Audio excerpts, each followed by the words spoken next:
সুপ্রিয় ষষ্ঠ শ্রেণীর শিক্ষার্থীবৃন্দ, আজ আমরা আলোচনা করব ষষ্ঠ শ্রেণীর গণিত বিষয়ের প্রথম অধ্যায়ের দেশীয় সংখ্যা পঠন রীতি নিয়ে। দেশীয় সংখ্যা পঠন রীতি যে পদ্ধতিতে আমরা গণনা করে থাকি তা হচ্ছে একক, দশক, শতক, হাজার, অযুত, লক্ষ, নিযুত, কোটি।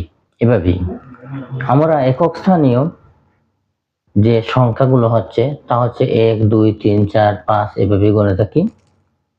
দশক স্থানীয় সংখ্যাগুলো আমরা 10, 11, 12, 13, 14 এভাবে।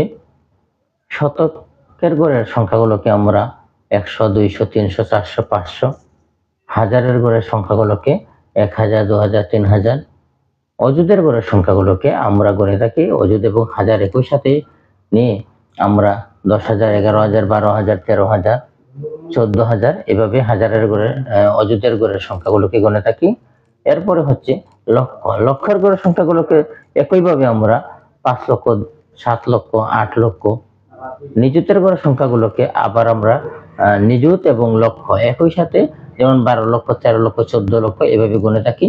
একইভাবে আমরা কোটির গড়ের সংখ্যাগুলোকে 2 কোটি, 5 কোটি, 7 কোটি এভাবে গণে থাকি। এই হচ্ছে আমাদের দেশীয় পদ্ধতির সংখ্যা রীতি। দেশীয় পদ্ধতির সংখ্যা রীতিতে আমরা আরেকটু বিশদভাবে এখন আলোচনা করব।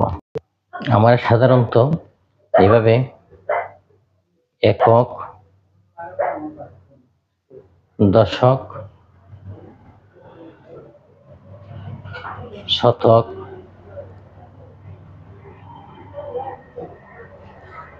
হাজার,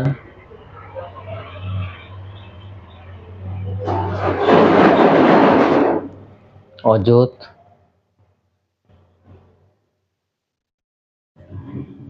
লক্ষ, নিযুত, কোটি এভাবেই গুণে থাকি।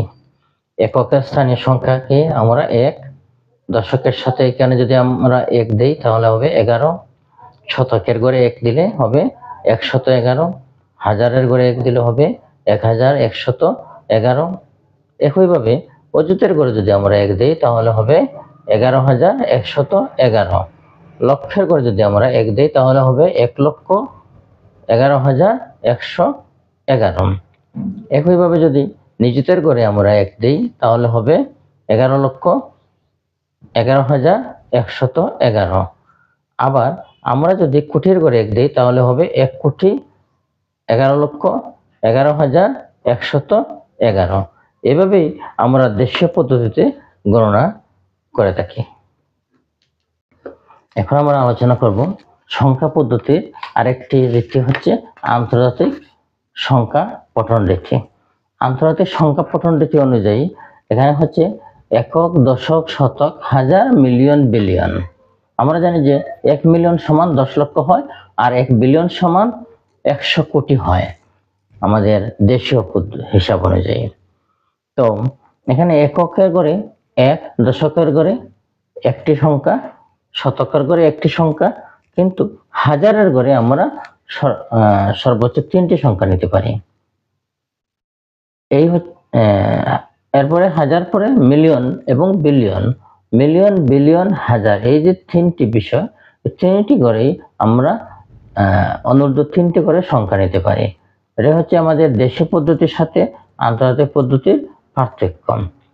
বিষয়টি আরো পরিষ্কার করার জন্য আমরা এখন বিস্তারিত আলোচনা করব।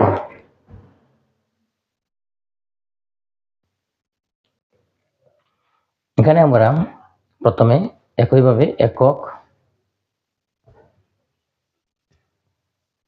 দশক,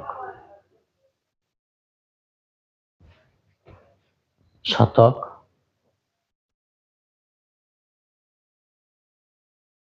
হাজার,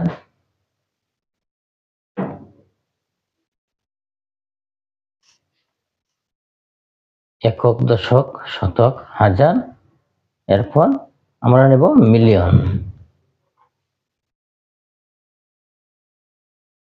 মিলিয়ন, বিলিয়ন।